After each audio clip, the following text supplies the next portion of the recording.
Bien le bonjour. Faut vraiment que je trouve une intro.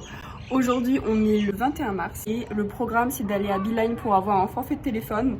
Puis ensuite, on va aller visiter la vieille ville. C'est un programme simple, mais qui sera très intéressant puisque c'est notre première fois qu'on va découvrir la ville historique. Donc, let's go! Ok, donc là on est à Beeline pour avoir un forfait de téléphone et on arrive et vu que c'est la fête nationale, on a des choses à manger. On vient de prendre des photos avec ça.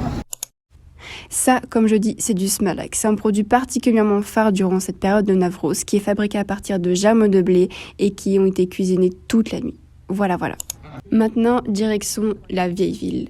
En ouzbek, vieille ville se dit Eski Chahar et c'est très intéressant de voir le contraste entre la ville moderne et la vieille ville. Et vraiment, je trouve ça judicieux d'avoir préservé ce centre historique pour ne pas se retrouver avec un immeuble à côté d'une mosquée par exemple, sachant que certains bâtiments datent du XIIe siècle et c'est vraiment un pur plaisir de visiter la vieille ville.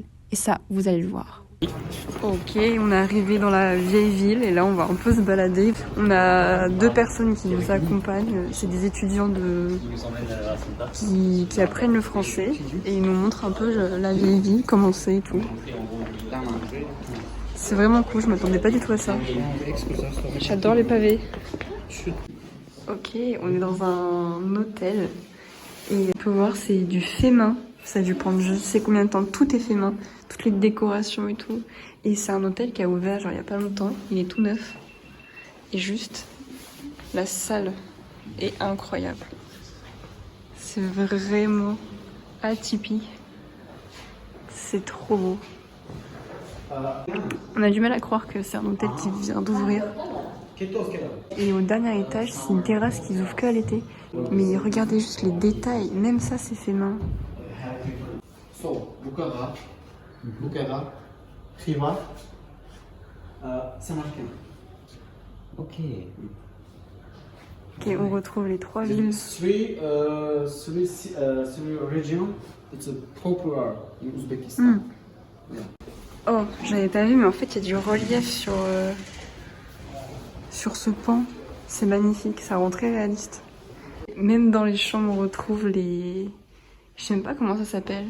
C'est juste fait main et on retrouve partout le lustre. Ok, donc là on va monter sur la terrasse qui est ouverte pendant l'été.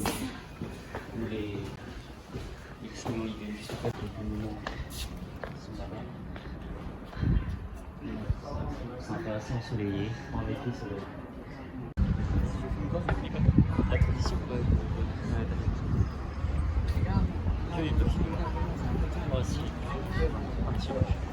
Lab house this one is Nasruddin Afandi. Ok. So beautiful.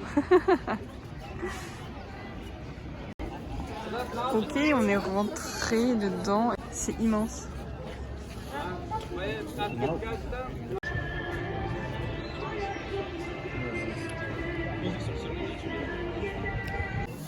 Ok, ça ce sont les étapes. Comment il fait pour avoir les assiettes qui sont là-bas.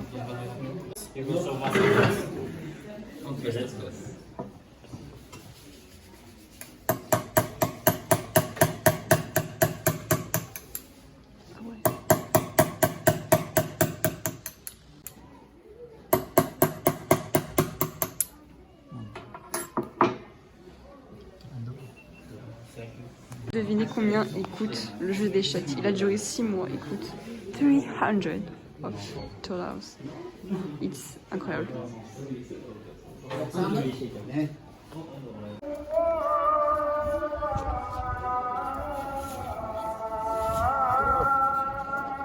On est dans un bazar où il y a beaucoup de tapis, de tissus. Ouah, je vais pas passer par là. Voilà.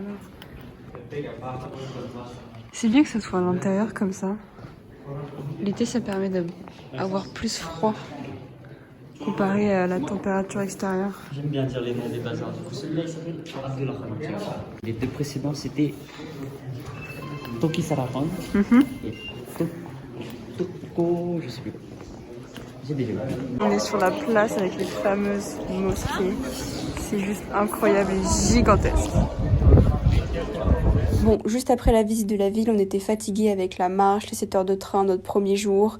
Alors on a décidé de rentrer à l'appartement où là on a tapé notre meilleure sieste jusqu'au soir. Et après on a décidé de faire à manger et là ça a été très très périlleux. C'est le monde à l'envers. Ok. C'est le monde à l'envers. Ça ressemble à rien. Ça a une différence, Hey. Sur ce, je vous dis rendez-vous à la prochaine vidéo qui sera sur la fête du 1er avril et croyez-moi, ça en vaut le détour. Ciao!